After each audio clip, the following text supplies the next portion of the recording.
Hey everyone, welcome back. Today, we're diving into a pretty important topic that affects so many of us in healthcare provider-based rules. I know.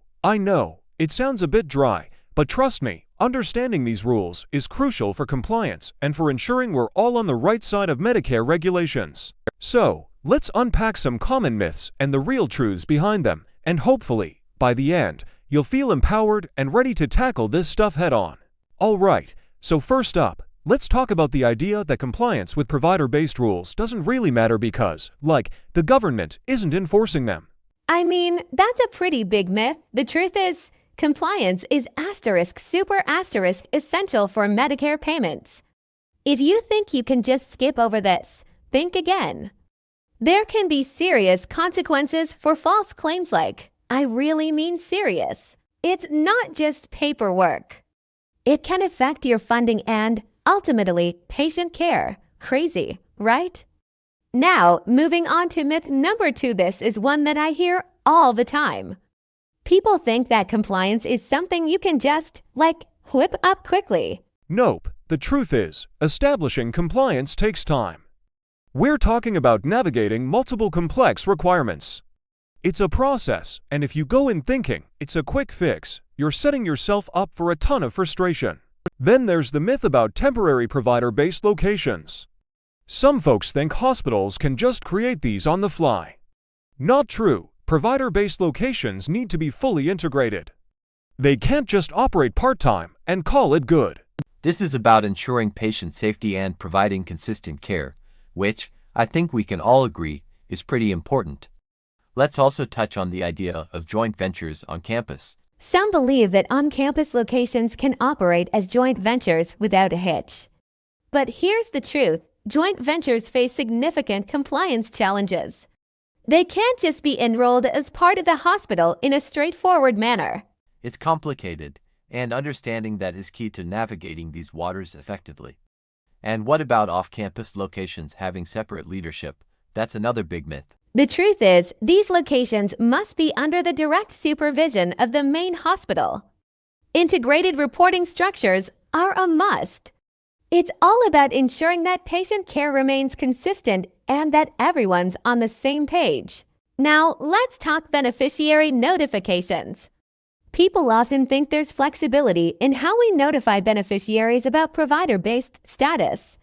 But that's just not the case. There are specific language requirements that need to be followed. This isn't just red tape. It's about transparency and keeping patients informed. And speaking of transparency, let's get into signage requirements.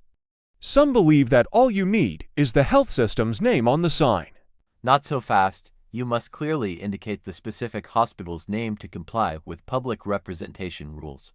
It matters. It helps patients know where they are and what to expect. Next up, we have the myth that compliance with provider-based rules is enough for Medicare billing.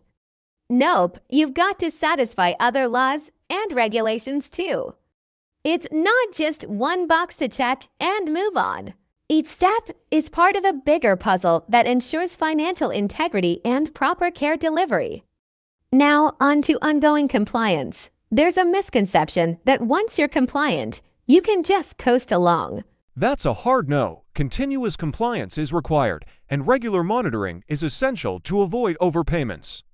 It's like a marathon, not a sprint. Keeping that momentum is key. And finally, let's address the myth around the attestation process. Some think it's just a simple checklist. No way. The attestation requires extensive documentation and coordination. Involving legal counsel isn't just a suggestion. It's often necessary to navigate this correctly. So, what have I learned through all this? Well, understanding provider-based rules isn't just about checking boxes. It's about ensuring that we're providing the best care possible and protecting our organizations. It can be overwhelming, but it's also a reminder of how crucial compliance is in the healthcare landscape. And honestly, let's take a moment to reflect. Every time we face a tough situation like this, it's an opportunity for growth. I'm grateful for the chance to learn more about these regulations because, in the end, it's about doing right by our patients and our communities.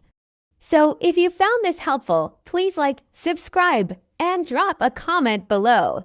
I'd love to hear your thoughts and experiences related to provider-based rules. Let's keep this conversation going. Remember, knowledge is power, and together, we can navigate these challenges with clarity and confidence. Thanks for tuning in.